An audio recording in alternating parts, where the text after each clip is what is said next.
Bak burada silah var. Yavaş at. Aç onu. Çabuk çabuk çabuk.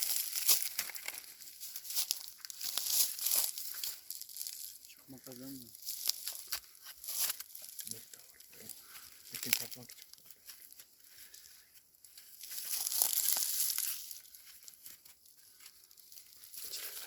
Namluyu çevir. Açılmış. Tamam. Boş mu? Boşalt bir yavaşça. Bırak. Tamam. Tamam. Tamamdır abi.